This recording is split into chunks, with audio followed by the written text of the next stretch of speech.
Muslim. Nah, untuk membuktikannya, maka karena yang mengatakan pada waktu itu adalah Kapolda, menyatakan bahwa mereka lah yang membunuh anak kami. Nah, untuk mengungkap kebenaran, kami tidak mengerti hukum keluarga, tidak mengerti lain sebagainya, tapi ada satu hal yang kami pahami. Karena saya Muslim, untuk mengungkap kebenaran, ya maka kita gunakan syariat Islam. Saya mengajak Kapolda Metro Jaya yang telah mengumumkan, yang telah mengakui bahwa membunuh anak kami untuk membuktikan kebenaran. Siapa yang salah, siapa yang benar. Kenapa saya Islam? Saya ajak secara syariat Islam untuk bermubahalah. Artinya silahkan bawa anak istri Anda ketemu dengan saya bawa anak istri saya, kemudian kita bermubahalah. Tentukan siapa yang benar. Nanti biar Allah Subhanahu wa Ta'ala sendiri yang menentukan.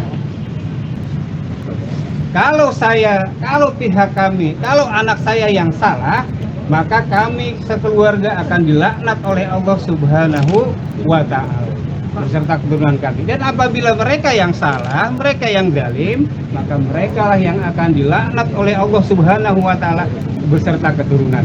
Jadi silahkan kita buktikan itu. Dokumen apa yang diberikan, Pak? Atas ulang, Pak? Diizinkan? Pak, tadi apa diberikan? Kalau ada nanti itu kami serahkan kepada Komnas HAM kebijakan itu. Tapi keluarga mengizinkan? Kan belum ada keputusannya. Jadi nanti kami akan serahkan segala sesuatunya kepada Komnas HAM saja. Lagi pula kami pihak keluarga juga kurang begitu paham, nggak ngerti juga Dokumen yang diberikan kepada Komnas HAM. Kalau dokumen-dokumen itu foto-foto dan video waktu jenazah dari Rumah Sakit Sukamto dibawa ke Petamburan, kemudian difoto-foto dan ada video-videonya ketika sedang dimandikan. Iya, sudah diserahkan kepada Komnas HAM. Tapi nanti jika Komnas HAM membutuhkan pendalaman untuk dilakukan otopsi ulang terhadap jenazah, apakah dari pihak keluarga Oke, kita lihat nanti saja. Itu artinya kalau Komnas HAM memang menghendaki begitu, ya nanti kita lihat ya Pak. Sampai sekarang belum ada informasi itu, tadi Komnas HAM juga belum bilang kepada kami tentang hal itu. Pak, yang dari polisi belum ada izin ya? Oh, kita tidak pernah mengizinkan pihak keluarga, tidak pernah mengizinkan polisi untuk mengadakan otopsi terhadap jenazah para syuhada tersebut. Alasannya Pak, alasannya Pak. Nah, kalau dibilang sempat minta izin, Selasa siang ada seseorang menelpon kepada saya mengaku dari Polda Metro Jaya untuk meminta izin by phone, dan ini menurut saya sangat kurang beradab, kurang beretika. Kenapa? Waktu anak saya mereka bunuh, kemudian mereka tidak memberitahu bahwa Jing, nih anak lu gua bunuh, gitu, dengan surat atau lain sebagainya, dengan kemanusiaan yang adil dan beradab, dengan cara etika yang bagus, yang baik, itu tidak mereka lakukan. Tiba-tiba mereka by phone, telepon dalam kondisi kami masih terteror, dalam kondisi kami masih sakit, perasaan kami masih sangat terpukul, anak kami terbunuh. Mereka minta izin, bos, minta izin otopsi. Ini apa? Kok lewat telepon gitu loh? Ini institusi negara yang besar, ini bukan perkara main-main, ini bukan perkara sepele, ini menyangkut nyawa 6 orang warga negara yang sudah gagal mereka lindungi. Sementara negara itu kan wajib melindungi nyawa warga negara ini, tidak ada sama sekali. Kemudian telepon minta izin otopsi, ya tentu kami tidak berikan izin itu, otopsi itu. Pihak keluarga sepakat tidak memberikan izin untuk Saya nggak usah cukup keluarga korban saja. Saya akan diberikan anugerah. Cukup. Kalau saya sudah cukup dari komisioner sudah, dari keluarga sudah. Kalau dari kita cukup. Assalamualaikum warahmatullahi wabarakatuh. Kami dari Majelis Bangsa Indonesia akan memberikan anugerah gelar kepada 6 syuhada.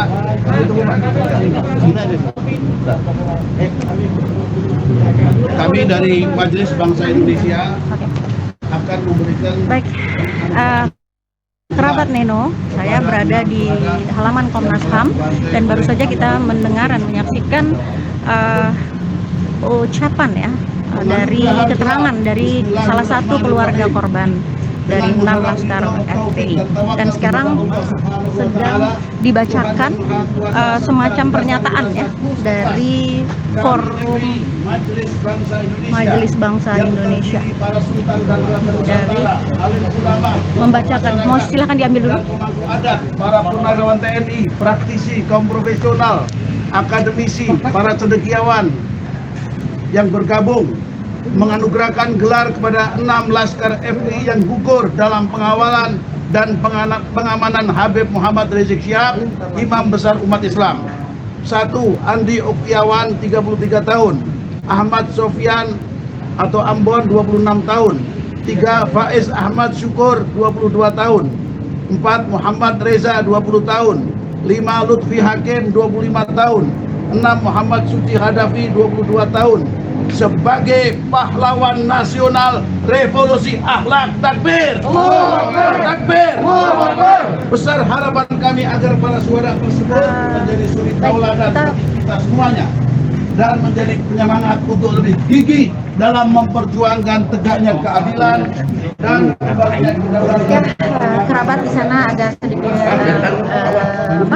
lebih ramai di sini di bawah tulisan Komisi Nasional Hak Asasi Manusia Sekretaris Jenderal Majelis Bangsa Indonesia. Persoalan yang dihadapi hari ini adalah persoalan kemanusiaan yang diangguk oleh seluruh bumi. Tidak ada satupun manusia yang bernama manusia yang tidak memiliki ukuran dari apa yang dia rasakan, dan itu adalah anugerah dari Allah Subhanahu wa Ta'ala. Di dalam ruangan tadi saya mengikuti pertemuan, dan di pertemuan itu ingin saya sampaikan beberapa hal ya yang tidak boleh direkam tetapi boleh difoto ya.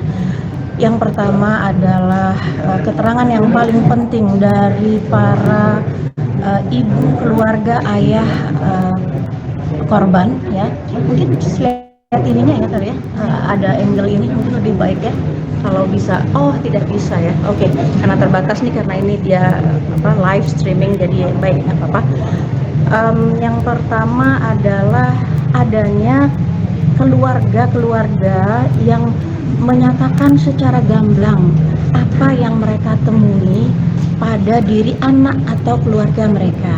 Jadi seperti hidung yang melesak itu ya, hidung yang sampai melesak ya karena hantaman gitulah. Jadi seperti itu ya. Jadi ada bukti-bukti yang diberikan kepada pihak Komnas HAM. Itu yang pertama, yang terpenting ya. Kita semua dalam keharuan mendengarkannya. Dan yang kedua, ada keterangan-keterangan dari pihak pengacara atau kuasa hukum ya, yang pertama mengapresiasi betul apa yang telah dilakukan oleh Komnas HAM, dan kedua memang meminta agar dibentuk tim gabungan pencari fakta yang itu ada pada undang-undang dan memungkinkan Komnas HAM untuk membentuk tim gabungan tersebut di mana Komnas HAM ada di dalamnya. Jadi seperti ad hoc seperti itu. Kemudian yang ketiga, tadi ada Pak Sugito juga. Pak Sugito adalah pengacara, lawyer. Kemudian ada Pak Munarman juga agak hadir belakangan, tetapi ada. Dan kemudian ada Pak Mardani Alisera yang mewakili wakil rakyat. Beliau sangat memberikan apresiasi yang tinggi, dan ada seorang profesor juga tadi yang mengatakan bahwa sepanjang sejarah ini adalah persoalan Komnas atau persoalan hak asasi manusia ini memang ujian ya, merupakan satu bukti dan sekaligus ujian dari sejarah sebuah bangsa begitu kira-kira. Jadi ada sejarah yang dipertaruhkan ya. Dan juga menarik sekali untuk melihat dan mendengarkan terutama apa yang disampaikan oleh pimpinan Komnas HAM. Dan saya pribadi merasa beruntung sekali ikut diundang hadir ya mewakili Gerakan Ibu Negeri yang ikut berpartisipasi ya kepada keluarga-keluarga korban di pernyataan dari pimpinan Komnas HAM ya. Yang pertama adalah beliau mengapresiasi sekali dan di tengah usaha Komnas HAM untuk melacak ya semua mendata semua bukti, fakta, peristiwa tersebut, ada upaya dari keluarga atau ada keinginan dari keluarga untuk bertemu dan ternyata mendapatkan harinya yaitu hari ini. Tapi yang kedua, yang informasi terbaik yang perlu kerabat ketahui adalah bahwa Bapak Khairul Anam, pimpinan dari lembaga Komnas HAM ini ternyata betul-betul sigap. Nah ini harus kita ketahui. Ini saya kira informasi yang paling penting adalah beliau betul-betul sigap. Langsung beliau mendatangi ke Petamburan. Jadi pada pagi itu juga beliau sudah sampai di Petamburan atau bahkan tengah malam ya setelah kejadian itu. Saya kurang korek ya karena beliau pakai mic yang kurang jelas terdengar buat kuping tua ya. Ini kuping tua nih, jadi saya minta kepada salah satu panitia untuk memberikan tambahan mic, tapi ternyata mungkin saya saja ya. Jadi entah malamnya atau pagi harinya langsung menemui Habib Rizik dan menemui Habib Hanif ya, sekaligus juga menemui beberapa orang dan kemudian beliau langsung datang ke Kerawang.